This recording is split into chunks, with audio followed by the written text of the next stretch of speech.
Até agora, no conflito da Ucrânia, identificamos um grande vencedor sobre o qual falaremos neste relatório, então abordaremos várias questões que estão interconectadas. Quem é e como ele está fazendo isso? A resposta a seguir deste relatório. Então eu gostaria de começar fazendo a seguinte pergunta.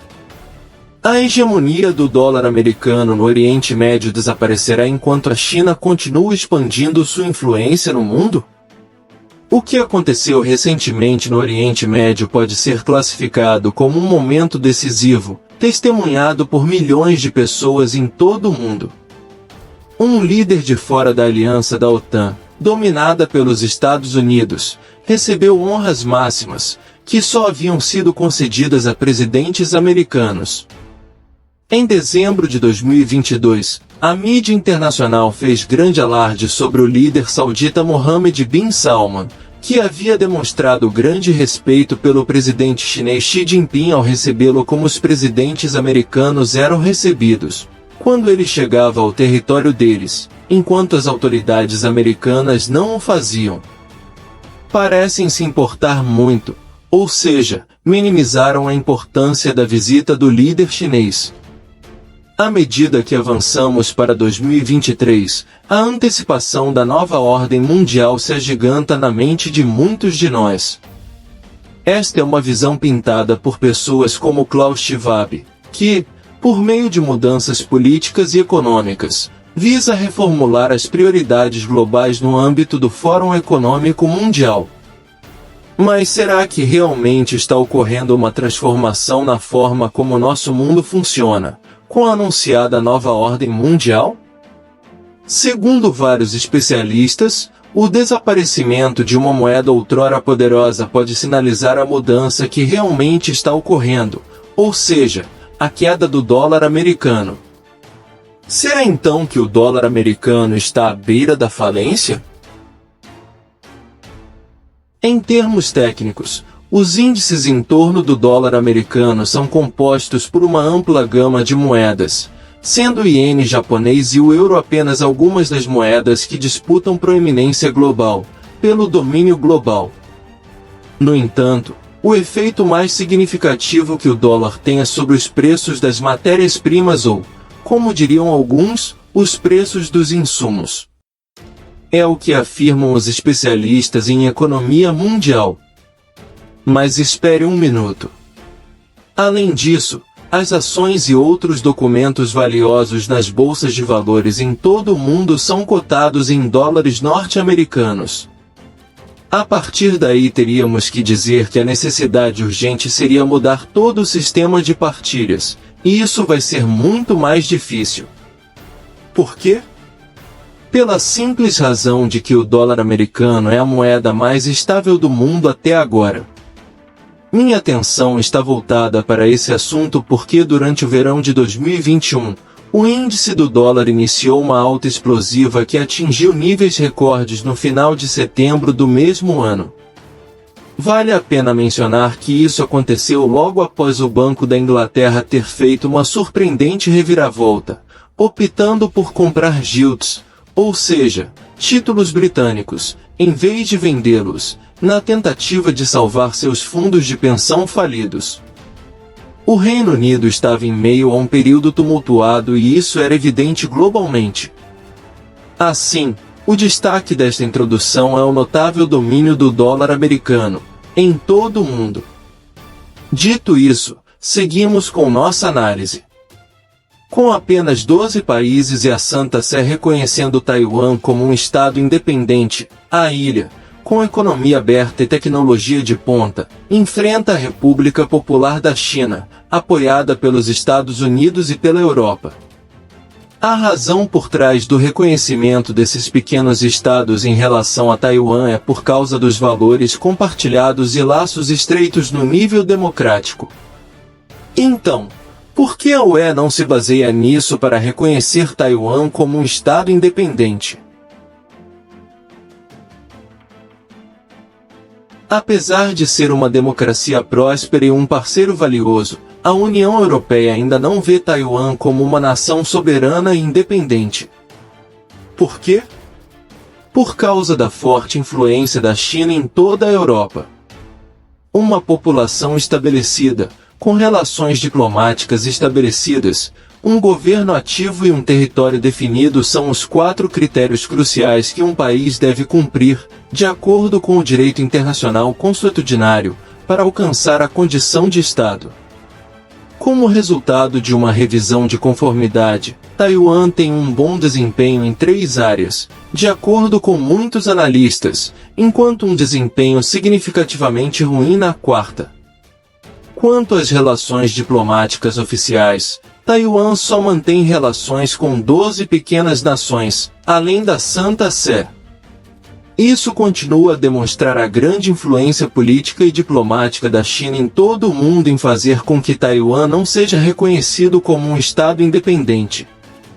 Essa valorização é reforçada pela aceitação mundial da política de uma China, que aparentemente inclui o território de Taiwan.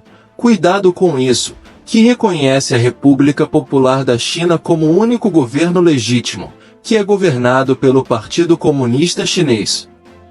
No entanto, uma rápida olhada na história fornece uma ideia diferente.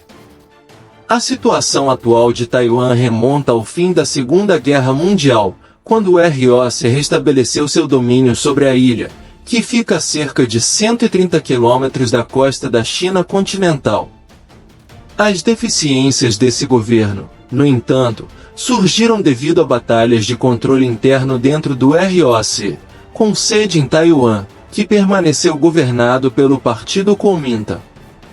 A rápida reviravolta dos eventos em 1949 viu uma reviravolta monumental, quando o Partido Comunista Chinês, liderado por Mao Zedong, emergiu vitorioso após uma guerra civil que durou várias décadas.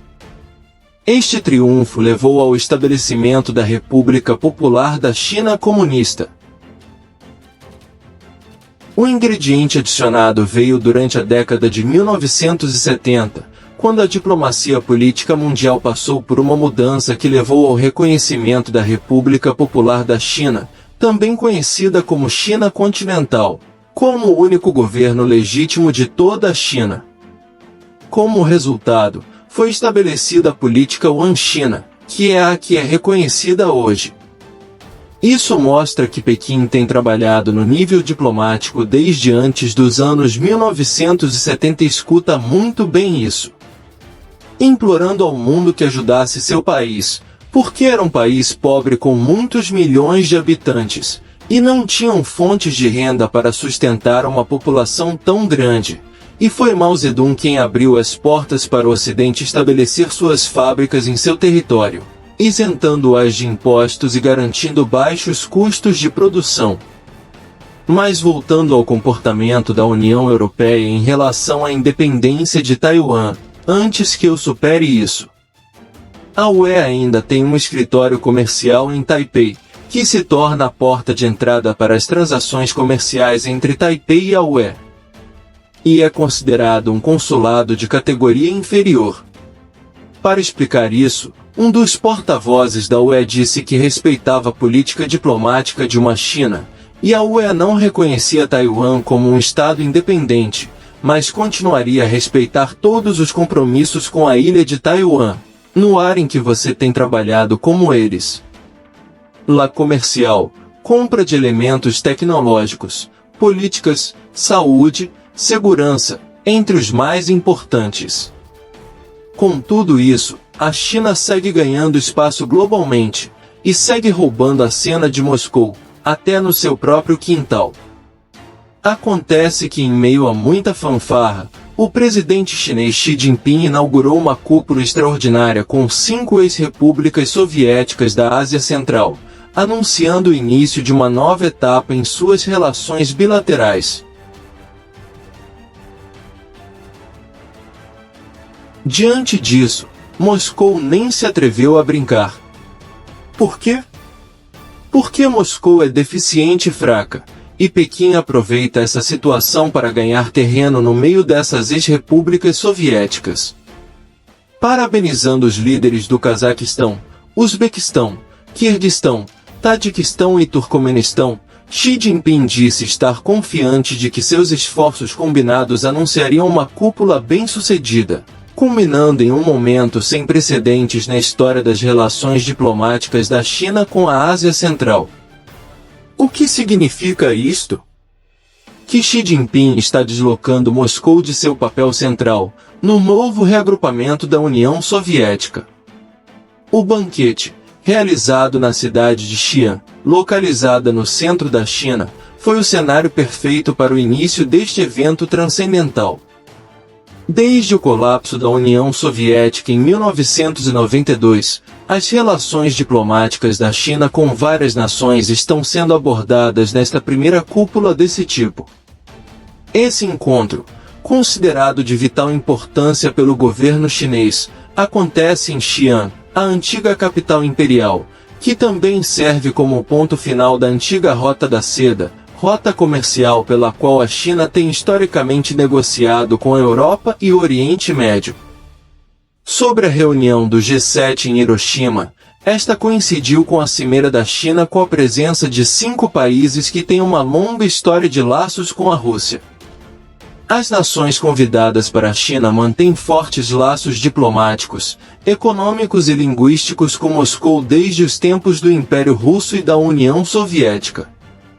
No entanto, com o declínio da influência russa devido ao conflito na Ucrânia, não apenas acreditamos, como temos certeza de que o presidente chinês busca capitalizar o vácuo deixado por Moscou. A China espera fortalecer sua posição e projeção internacional, ampliando sua presença na região. E é aí que está o grande vencedor. A China também está se firmando com muita força no Oriente Médio, liderando a tentativa de derrubar o dólar norte-americano como moeda de troca comercial. E aqui está um ponto muito importante que quero que vejamos e é o seguinte. Vários países do mundo dolarizaram suas economias, como Equador e El Salvador, além da economia que surgiu do narcotráfico durante a ditadura venezuelana.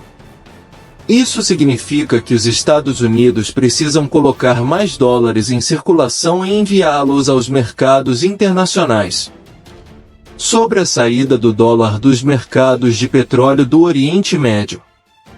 Como dissemos em programas anteriores, primeiro teria que haver uma moeda comum aceita pela China e pelos países petrolíferos, e segundo os planos de Pequim isso não acontecerá, porque a China quer impor sua própria moeda. E se a China impusesse sua moeda, estaria muito à frente de outros países. Então o que vai acontecer é que a China imporia suas condições para comprar petróleo deles, e não acho que essa seja a ideia dos países da OPEP. O que vai passar? Que eles teriam que procurá-los a qualquer preço, o que poderia causar um colapso no mercado de câmbio. Quem tiver dólares vai vendê-los pelo preço que quiser. E para quem quer comprar dos Estados Unidos, inevitavelmente tem que ter esses dólares em suas reservas internacionais, então não será tão fácil se livrar dos dólares do tio Sam como moeda de troca comercial. E por hoje terminamos nosso relatório. Aguardamos seus comentários a respeito. Deus os abençoe e até o próximo show.